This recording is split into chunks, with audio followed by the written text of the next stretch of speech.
Anos de 1960. O Brasil enfrenta um cenário de repressão política e de forte desigualdade social. Pensadores expressavam como sair desse cenário.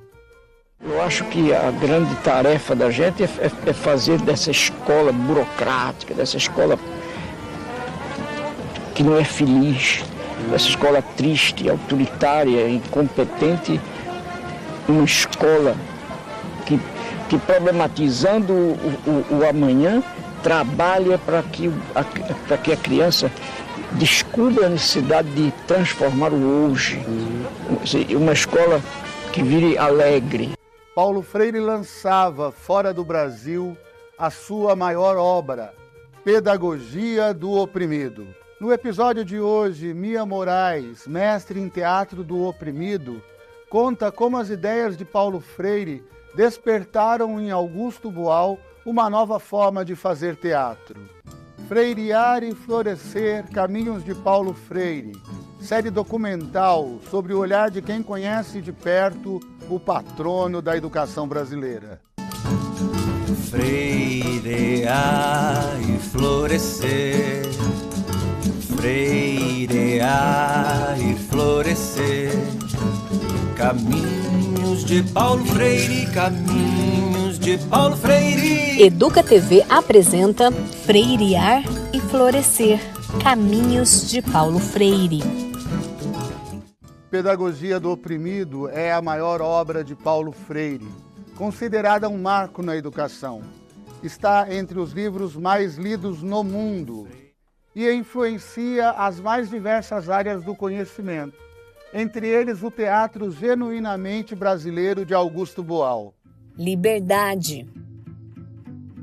Eu sou a Mia Moraes, eu sou vice-diretora aqui no município de Campinas e estou aqui para contar um pouco sobre a minha trajetória com Freire, né? Freire entrou na minha vida através de um outro pensador, que é o Augusto Boal, que é um teatrólogo brasileiro. We do theatre of the oppressed, and especially one of the forms of the theatre of the oppressed, which is the Forum Theatre. So we have 19 groups all over Rio, and we work with them doing theatre, and then we go from community to community, and the people intervene, goes inside the scene, replace the protagonist, and try to find out solutions. All those solutions, all those suggestions come to my office, and I have my lawyers in my office, I have the legislative technicians, and they make projects of law based on the intervention of the spectators. So what we do is to use the theatre as a form of politics. According to Paulo Freire, you cannot teach anything to anybody if you don't learn anything from that person. Então, na época, né, eu estudava lá na Universidade Federal de Ouro Preto, fazia minha graduação em filosofia e morava com um pessoal que era do teatro, né? O pessoal que fazia licenciatura em artes cênicas e também direção teatral. E aí um dia na República olhei lá a estante e tinha um livro de teatro chamado Teatro do Oprimido. Eu, desde muito jovem, né, fazia parte dos movimentos sociais aqui de Campinas, da União Campineira dos Estudantes Secundaristas. Então eu já tinha essa pegada muito forte nessas questões de debate, discussões sobre opressão. Por isso, esse livro me chamou a atenção. E aí eu peguei o livro para ler e foi uma leitura assim, muito rápida, muito prazerosa. E no livro, esse autor chamado Augusto Boal, ele cita o Paulo Freire, né? Ele faz menção ao Paulo Freire, até porque depois, lendo outros livros, na própria biografia do Augusto Boal, que chama Hamlet, o Filho do Padeiro, ele conta, né, que o nome Teatro do Oprimido, o nome que ele deu para o livro dele, foi uma homenagem à Pedagogia do Oprimido do Paulo Freire.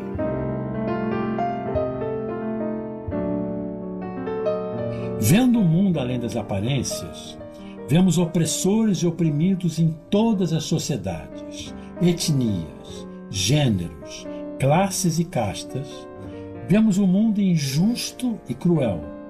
Temos a obrigação de inventar outro mundo, porque sabemos que um outro mundo é possível. mas cabe a nós construí-lo com nossas mãos, entrando em cena, no palco e na vida.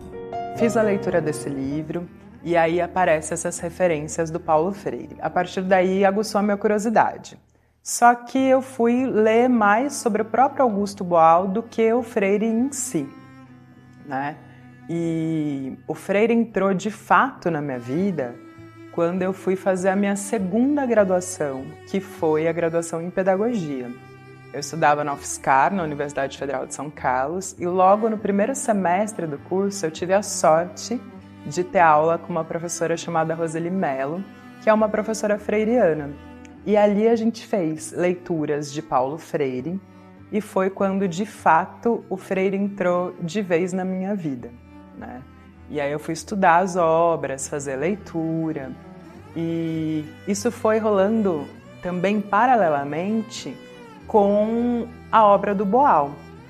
E isso foi me dando muita curiosidade.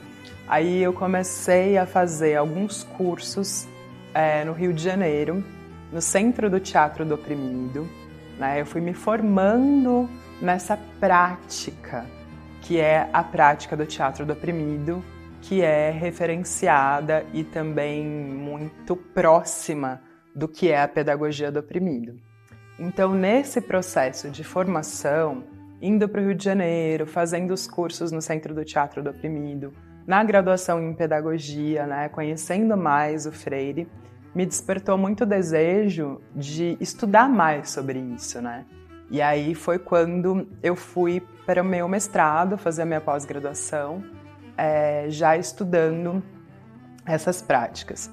Como a educação crítica pode ser uma ferramenta para a mudança social? Agora, lembrando que eu acho que é legal falar, antes, né, do mestrado em si, eu fui, a gente chama de PIBidiana, né? Eu fui PIBidiana, eu fiz parte do PIBID, que é um projeto que tem de iniciação à docência, né, nas universidades. É um projeto que a gente recebe uma bolsa para fazer a iniciação à docência. E eu fui para uma escola de zona rural. Eu estudava em São Carlos, né? Então é um distrito, um subdistrito de São Carlos que chama Água Vermelha. Eu fui para essa escola de zona rural trabalhar com as crianças. Na época eram crianças do 4º ano da professora Elô. E eu fui estudar com essas crianças, né? Fazer a minha prática em alfabetização teatral.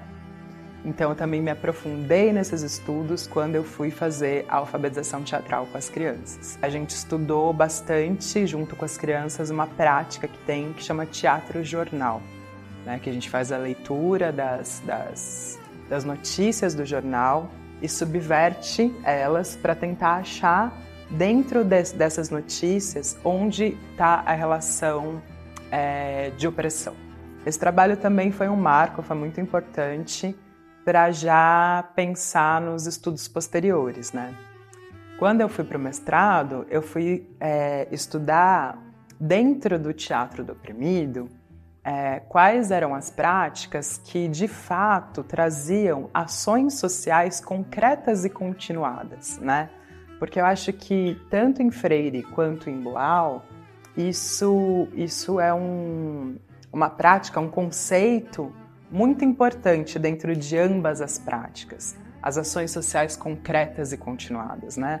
As coisas, tanto em Freire quanto em Boal, elas não são pontuais. Elas buscam essa continuidade, né? O Freire traz para qualquer prática educativa, não só dentro das escolas, né? Como na educação que a gente chama de educação não formal. O quanto essas práticas podem usar desses subsídios, desses conceitos, tanto de Freire quanto de Boal, para serem transformadoras. Educação e expressão artística como conscientização e superação das estruturas de opressão.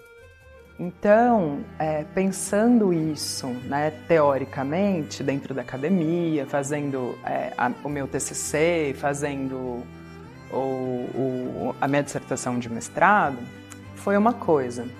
Quando eu trouxe isso para uma prática cotidiana, a gente começa a perceber outras coisas. Então, quando eu terminei a universidade, e voltei para Campinas, que é minha terra natal, né, minha cidade, eu formei um grupo chamado Madalenas Assese, porque a Assese, embora seja um conceito religioso, o Boal traz esse conceito também no sentido de ascender, quase que filosófico, né? Como se fosse o mito da caverna, né? Você sair da caverna para ascender à luz, né? Então, daí vem o nome Madalenas Assese. E Madalenas, na verdade, ela é um grupo de mulheres que está espalhado por várias partes do mundo, então são vários grupos de mulheres que estudam a questão da opressão. Então a gente trabalha com o Teatro das Oprimidas, assim chamado. Foi criado pela Bárbara Santos, que é uma mulher negra, socióloga, que vive em Berlim hoje, e foi formada por Augusto Boal. Então, dentro dessas práticas todas, criou-se o Teatro das Oprimidas. O Teatro Oprimido é um método teatral criado pelo Augusto Boal, e esse método tem como objetivo estimular o diálogo. E aí, aqui em Campinas, a gente foi trabalhar o Teatro das Oprimidas lá no Centro Cultural Casarão, com um grupo de mulheres. E aí a gente pôde vivenciar na prática essa questão da relação oprimido-opressor. O teatro e a pedagogia do oprimido têm a força do pensar coletivamente para promover a transformação da sociedade. É o compromisso com a justiça social de Augusto Boal e Paulo Freire. E aí é muito interessante porque esses estudos, né, tanto de Freire quanto de Boal, que tratam da relação oprimido-opressor, quando a gente se aprofunda nisso, a gente percebe que essa relação, ela não é uma relação um a um, ela é uma relação que está ligada a uma estrutura, né?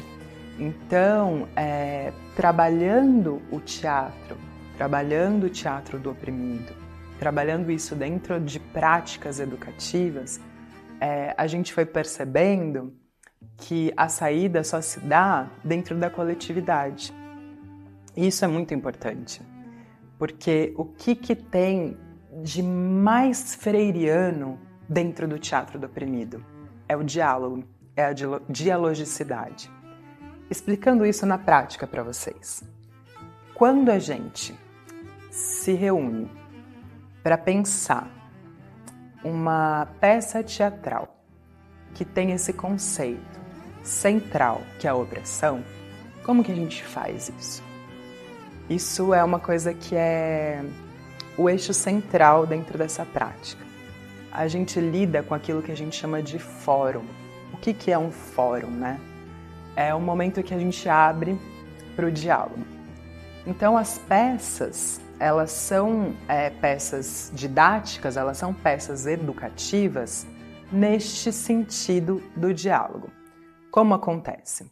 Tem uma história, que é uma história de opressão, que cada vez tem ido mais para um sentido estético e universalizado, para que essa opressão não seja identificada como do indivíduo, mas como uma opressão de uma categoria, né? Uma opressão que aquela categoria pode viver. No caso da nossa categoria, era a categoria mulher, porque a gente estava falando do Teatro das Oprimidas. E quando chega no momento de crise, né? Que é um momento crucial de que a opressão é mostrada, a gente abre para o diálogo. E aí é um momento no qual as pessoas falam e participam sobre como elas resolveriam aquela opressão. Isso por muito tempo foi feito desta forma. Então abre-se o diálogo e a gente conversa.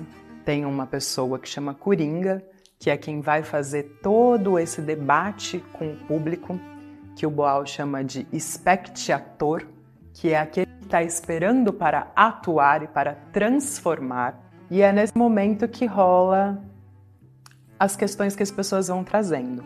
Por isso que a gente chama de extremamente dialógico, por isso que é freiriano, porque a partir de uma opressão abre-se o diálogo para que as pessoas possam juntas chegar numa solução.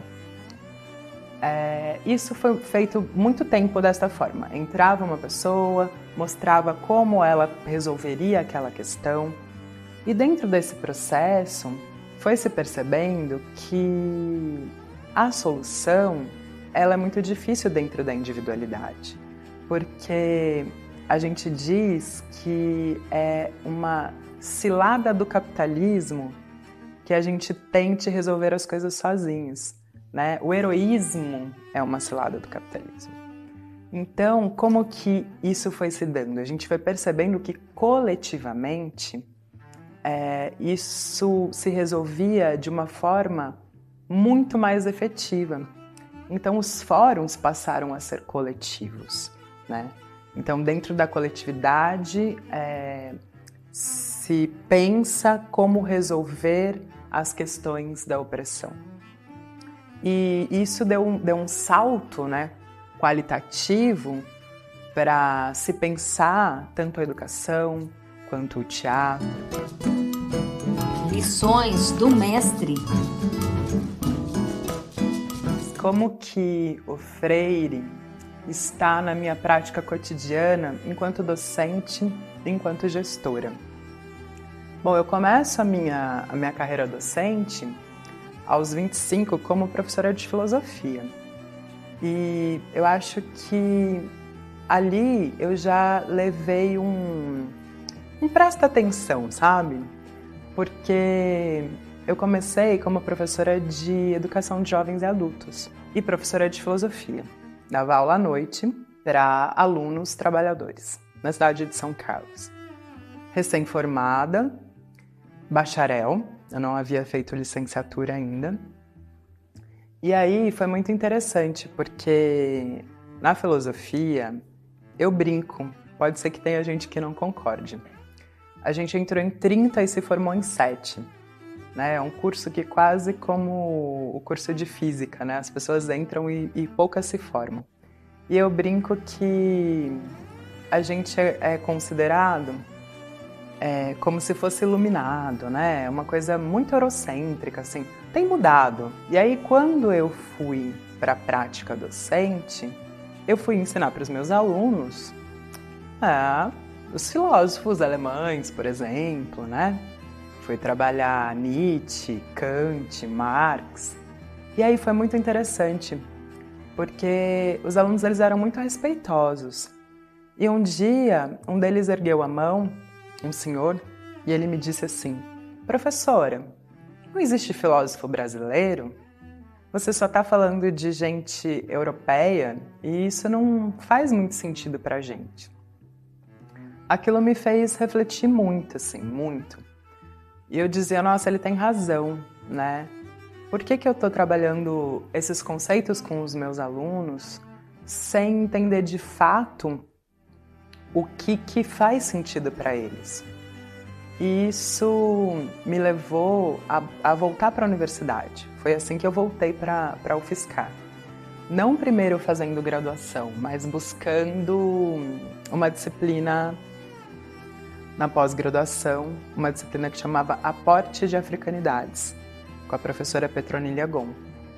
E ali eu fui ter a primeira visão fora dessa coisa eurocêntrica.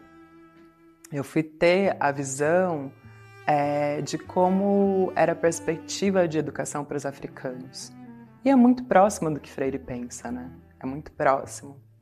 E aí isso foi acontecendo de forma concomitante. Eu fui descobrindo Boal, fazendo essa disciplina, descobrindo Freire e na minha prática docente com os jovens e adultos. E a partir dali a minha ficha caiu que eu precisava ser diferente. Se eu voltasse para a escola todos os dias para ensinar para os meus alunos textos filosóficos de filósofos europeus, com conceitos dificílimos e que não fizesse sentido para eles, que prática era essa? O que eu estava causando nesses alunos, né? Então, eu comecei a pensar a partir de outras perspectivas e trabalhar uma coisa muito mais próxima do cotidiano dos alunos, uma filosofia do cotidiano. Trabalhar com eles perspectivas que eles mesmos traziam e fazer paralelo com conceitos filosóficos, né? Trabalhar, por exemplo, de forma mais alegórica, trabalhar de forma que eu pudesse trazer aportes estéticos para o ensino de filosofia. E isso só fez com que os meus alunos passassem a gostar cada vez mais de filosofia.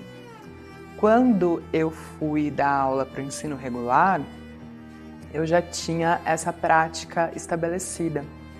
E aí lidar com os adolescentes de uma forma mais dialógica fez muito sentido para mim, fez muito sentido na minha prática e fez muito sentido para eles também. Porque não só na relação com o conhecimento há uma transformação, como na relação afetiva com os alunos, né? Quando você traz essa prática muito mais próxima da realidade dos alunos. Eu cheguei a fazer trabalho com os alunos para eles pensarem, por exemplo, o mito da caverna na atualidade. E aí eles fizeram paródias, eles fizeram músicas para contar sobre isso, e músicas que faziam sentido para eles, né? Músicas próximas da realidade deles. E aí, nesse sentido, o conteúdo ele vai se fixando muito. E a aproximação que a gente cria com os alunos também é muito próxima de uma pedagogia que tem a ver com uma coisa mais afetiva mesmo. E assim os alunos aprendem mais. E assim a gente também aprende mais. Então isso é muito interessante. E eu acho que essa relação que eu fui criando com a educação e com a filosofia tem muito a ver com os meus estudos de Freire e de Boal. Como gestora, é diferente. Não é diferente no sentido... É muito diferente, né? De estar na sala de aula ou estar gerindo uma escola. Mas não é diferente a forma como se aplica a esta relação, né? Isso é uma coisa que eu aprendi também nas aulas com a professora Roseli, que é como lidar com o aluno que chega pra gente, com o estudante que chega pra gente no momento de conflito, né? E isso também é muito freiriano, é entender que aquela pessoa não tem um problema, ela está enfrentando um problema. É muito diferente. E perguntar, né? Ouvir antes de falar. Ouvir a criança, ouvir o adulto, ouvir o adolescente, ouvir o aluno, né? Sempre trazer essa perspectiva de com quem que eu, se for necessário, por exemplo, conversar com a família do aluno, com quem que eu devo conversar, né? Sempre nessa perspectiva da dialogicidade, porque a gente vai criando também um vínculo. E aí, a partir desse vínculo, existe a confiança. E existindo a confiança, a criança aprende mais, né? Então, eu acho que é muito essa trajetória, assim, que tem a ver com a minha prática docente e agora com a minha prática como gestora. Também sempre pautada na questão da dialogicidade. Se no microcosmos, né, se no nosso dia a dia, se no nosso cotidiano, a gente consegue aplicar de alguma forma essas questões freirianas, eu acho que a transformação é dada nesse momento, né? Freire diz que a gente tem que aproximar a nossa prática do nosso discurso. E quando a gente consegue fazer isso, não é uma coisa fácil de fazer, né? É uma escolha diária. A gente tem que fazer essa escolha diária. Mas quando a gente faz essa escolha diária, a gente vê as microtransformações. E o que não é a grande transformação se muitas microtransformações, não é? A obra de Paulo Freire, Pedagogia do Oprimido, está presente nas mais diversas áreas do conhecimento.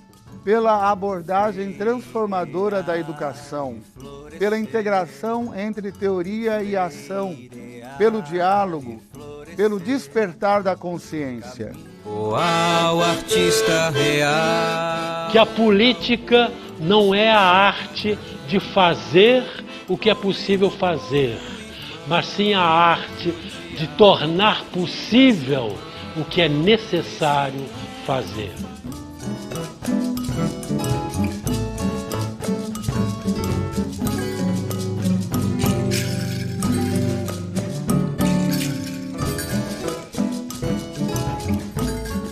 Prefeitura de Campinas, Secretaria de Educação, Produtora Rio Brasil Digital. Educa TV Campinas, um mundo de conhecimento para você.